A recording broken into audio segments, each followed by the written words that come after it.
नमस्कार। इस खास विश्लेषण में आप सभी का स्वागत है। आज हम एक ऐसे मुकाबले की बात करने वाले हैं जिसने पूरे क्रिकेट जगत का ध्यान अपनी ओर खींच लिया है। आईपीएल 2026 का मैच नंबर 56, जहां गुजरात टाइटंस और सनराइजर्स हैदराबाद की टीमें आमने सामने हैं।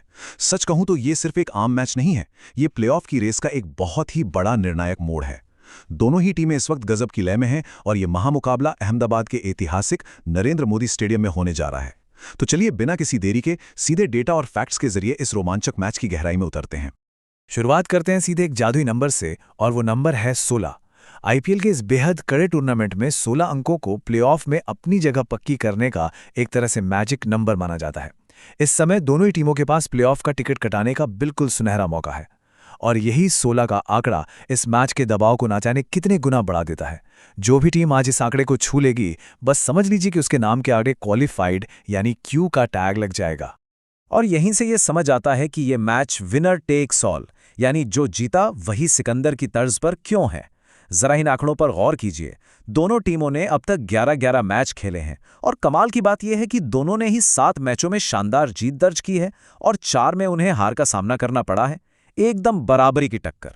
इसका सीधा सा मतलब यह है कि आज जो भी जीतेगा वो 16 अंक हासिल करके सीधे प्लेऑफ का टिकट कटा लेगा।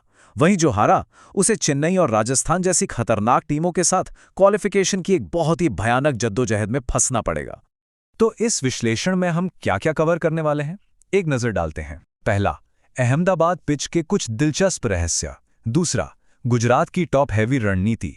तीसरा, हैदराबाद की तूफान एक्सप्रेस। और चौथा, इस मैच के सबसे अहम खिलाड़ी मैचअप्स।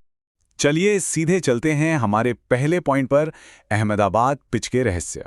यहाँ का जो सबसे क्रिटिकल थ्रेशोल्ड है वो है 180 रन।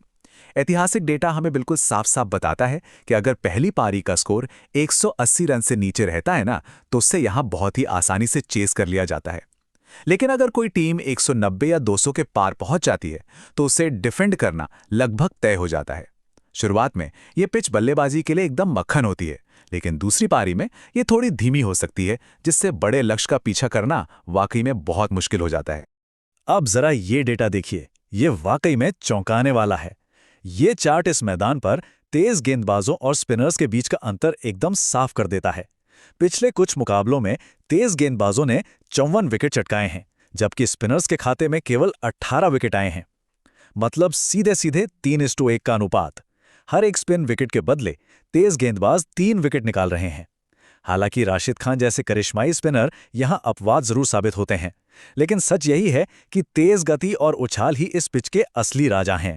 आगे बढ़ते हैं हमारे दूसरे पॉइंट की तरफ, गुजरात की टॉप हैवी रणनीति। ऐतिहासिक रूप से अगर देखा जाए तो गुजरात का पलड़ा काफी भारी रहा है। दोनों टीमों के बीच अब तक कुल 6 बार आमना सामना हुआ है, और ध्यान दीजिएगा 6 में से 5 मैच गुजरात टाइटंस ने जीते हैं, जबकि सनराइजर्स हैदराबाद को केवल 1 मैच में जीत नसीब हुई है। और नरेंद्र मोदी स्टेडियम की बात करें तो हैदराबाद ने यहां गुजरात को आज तक कभी नहीं हराया है। गुजरात का ये जो ऐतिहासिक दबदबा है ना, वो मुख्य रूप से उनके इन बिग 3 बल्लेबाजों के कंधों पर टिका है, शुभमन गिल, साई सुदर्शन और जोस बटलर। अगर ये तिकड़ी चल गई तो समझ लीजिए गुजरात को हराना लगभग नामुमकिन है। शुभमन गिल को तो वैसे भी इस मैदान का प्रिंस कहा जाता है। उन्होंने यहां 30 पारियों में 50 से भी ज्यादा की औसत से 1400 से ज्यादा रन बनाए हैं, वो भी 4 शतकों के साथ। इसके अलावा साई सुदर्शन की फॉर्म जबरदस्त है, और बटलर की आक्रामकता टीम को एक बेहद ठोस शुरुआत देती है। अब आते हैं हमारे तीसरे पॉइंट पे, हैदराबाद की स्टॉर्म एक्सप्रेस। इन दोनों टीमों के खेलने के तरीके में एक बहुत बड़ा अंतर है। एक तरफ गुजरात अपने टॉप 3 बल्लेबाजों पर बहुत ज्यादा निर्भर है। मतलब अगर गिल, सुदर्शन और बटलर आउट हो गए तो उनका मिडिल ऑर्डर ताश के पत्तों की तरह बिखर सकता है। वहीं दूसरी तरफ हैदराबाद है, जिनकी बैटिंग लाइनअप बहुत ज्यादा गहरी है। ओपनिंग से लेकर फिनिशिंग तक उनके पास हर नंबर के लिए एक से बढ़कर एक विस्फोटक बल्लेबाज मौजूद है। सच कहूं तो हैदराबाद का लाइनअप इस समय किसी तूफान से कम नहीं है। ट्रेविस हेड और अभिषेक शर्मा आते ही गेंदबाजों पर बुरी तरह टूट पड़ते हैं। फिर ईशान किशन और हेनरिक क्लासन जैसे बल्लेबाज आते हैं, जो किसी भी टारगेट को धुआं कर सकते हैं या फिर स्कोरबोर्ड पर रनों का पहाड़ खड़ा कर सकते हैं। और इन सबसे ऊपर कप्तान पैट कमिंस। उनकी सटीक गेंदबाजी और बेजोड़ कप्तानी ने इस स्टॉर्म एक्सप्रेस को एकदम सही दिशा और बैलेंस दिया है। और अब हमारा आखिरी और शायद सबसे मजेदार पॉइंट, क्रूशियल मैचअप्स। अब इस स्लाइड में जो सबसे इंटरेस्टिंग बात है वो ये कि बड़े खिलाड़ी एक दूसरे के सामने कैसा खेलते हैं। मिसाल के तौर पर ट्रैविस हेड का सामना जब मोहम्मद सिराज और कगिसो रबाडा से होता है। वनडे से लेकर टेस्ट और टी20 तक सिराज और रबाडा ने कई बार ट्रैविस हेड को परेशान किया है। दूसरी ओर हेनरिक क्लासन और स्पिनर्स की टक्कर है, जहां राशिद खान उन्हें अपने जाल में फंसाने की पूरी कोशिश करेंगे। और इस मैच का सबसे बड़ा ड्रामा गुजरात के कप्तान शुभमन गिल बनाम हैदराबाद के कप्तान पैट कमिंस।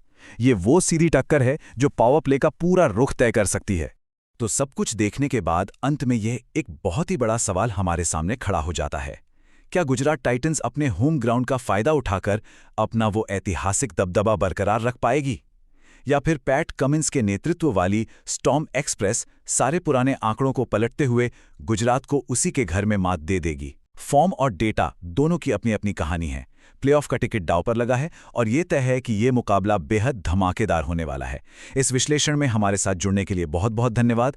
देखते हैं इस महामुकाबले में जीत का ताज किसके सिर सजता है।